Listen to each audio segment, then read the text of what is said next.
is Act of Worship, your source for commentary and discussion on worship, theology, and culture. I'm your host, Dr. Jonathan Michael Jones.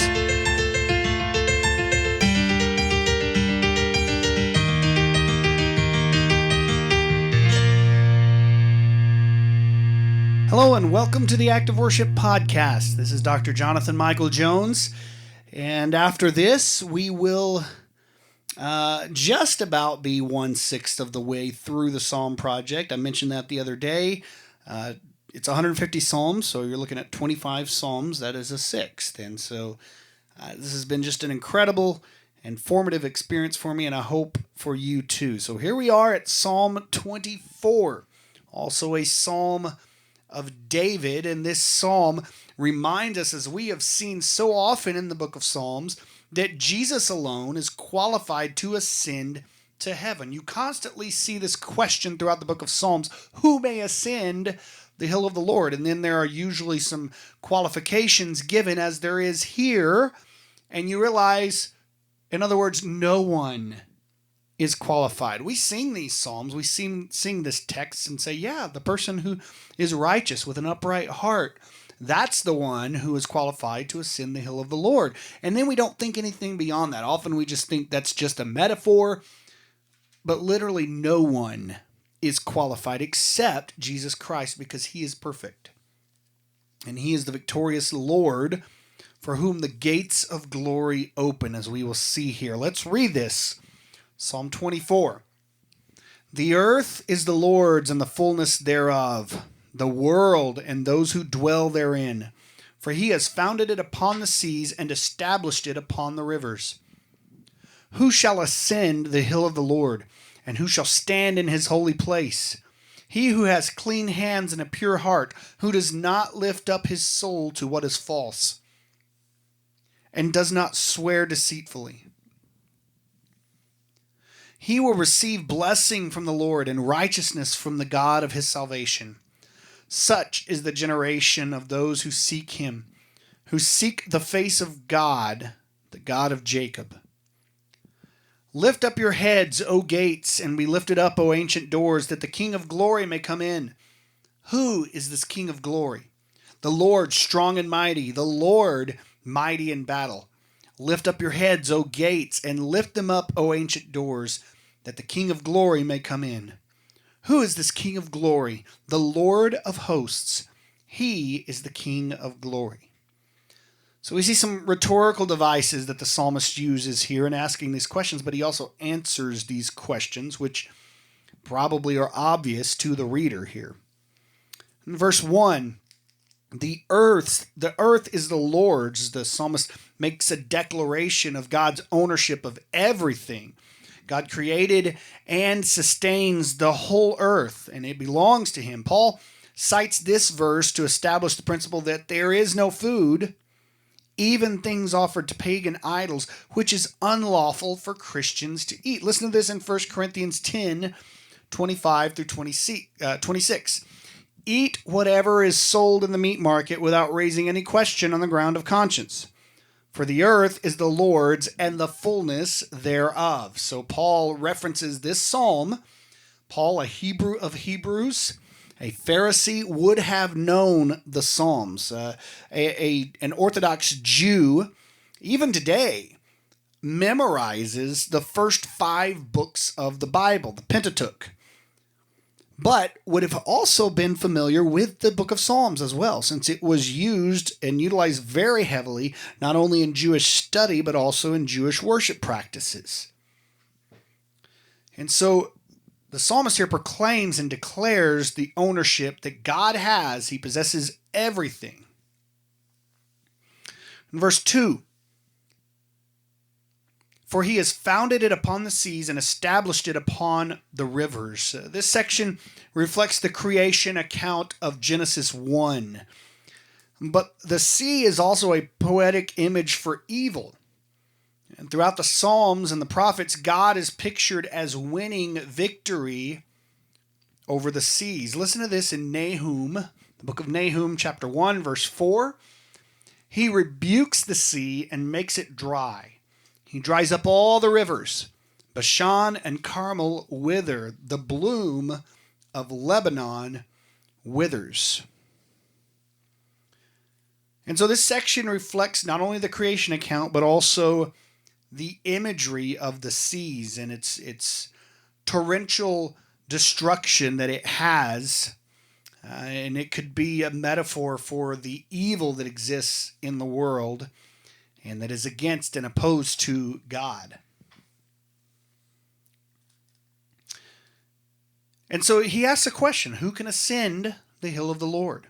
Who can stand in his holy place? And then he answers this question: he who has clean hands and a pure heart, who doesn't lift up his soul to what is false. Listen to this from 1 Chronicles 16, verse 29. Ascribe to the Lord the glory due his name. Bring him an offering and come before him. Worship the Lord in the splendor of his holiness. This psalm here, Psalm 24 and verse 3, who shall ascend the hill of the Lord and who shall stand in his holy place, is sort of reminiscent and derived from the pattern of worship that God offers Israel. As I just read in 1 Chronicles, ascribe to the Lord the glory due his name and bring an offering before him. Worship the Lord in the splendor of his holiness. Old Testament patterns of worship were given and were offered to the people of God, and they had to follow these patterns of worship. Some of them ceased to be valid after Jesus Christ came, but typically what you see in Old Testament pattern of worship, which was not like what ours is, okay? Here are a few things for Israelite Jewish worship, public worship. The Sabbath, the seventh day following each 6 days of week, it's a holy day of rest. They were to hold 3 annual feasts at which the people gathered at God's sanctuary and offered sacrifices celebrating his bounty. When I say sacrifices, literally animals that were killed. The Day of Atonement, this was held on the 10th day of the 7th month once a year. And the high priest took a blood offering into the innermost room of the sanctuary, the Holy of Holies, to atone for the sins of Israel. And then a scapegoat was sent into the wilderness as a sign that those sins were taken away. You see that in Leviticus 16. There was also the regular sacrificial system required daily and monthly by burnt offerings. And so you see these patterns of worship here. God is a holy God, and what he requires for his people to worship him, he has a set of specifics. And the psalmist here lists these specifics as they are applied to the human heart. Who shall ascend the hill of the Lord? Who shall stand in his holy place? And he mentions a few things in verse 4. A clean hands, a pure heart, and one that does not lift up his soul to idols. Again, when you read these, your only logical conclusion should be that no one can ascend the hill of the Lord. Only Jesus Christ himself. Verses 7 through 9 of this psalm. Lift up your heads, O gates, and be lifted up, O ancient doors, that the King of glory may come in. The word heads, the city or temple gates here are personified. Lift up your, obviously a gate is not going to lift up its head. It's not a living being. They're personified here. That the King of glory may come in. The return of the King of glory implies that he has gone out to battle and returns in victory. So the city gates would open wide when the King of battle returns victoriously, and the people there to greet the King of glory, the King of battle. The people would be there to greet and rejoice in and celebrate that victory has been won. In the same way, this is saying, O gates, lift up your heads, fling open wide, because the King of glory has won battle. And so that's how we should rejoice as God's people. Even during our weekly worship gatherings on Sunday mornings or whenever we worship, we should rejoice in such a way where we fling open wide the gates, not only of our hearts, but of the church. We meet God and celebrate what he has done. And so this is a celebratory psalm that rejoices in the King of Glory. The setting is celebratory in nature. It is just piano, but would work very well for a band. And so this is Psalm 24. And my hope and prayer is that this blesses you, that you are formed by this, by the text of the book of Psalms, and that you're able to worship through this. So thank you for listening today to the Act of Worship podcast. This is Dr. Jonathan Michael Jones.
Shall a blessing obtain, and from God his Savior he'll righteousness gain.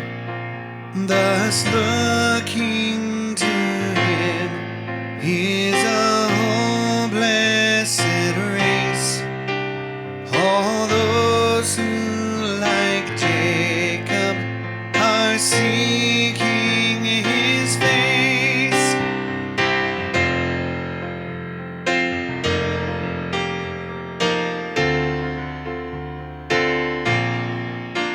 O gates, lift your heads, ancient doors, lift them high. The great King of glory to enter draws nigh. This great King of glory, oh, who can he be? The Lord God of hosts, King of glory is he.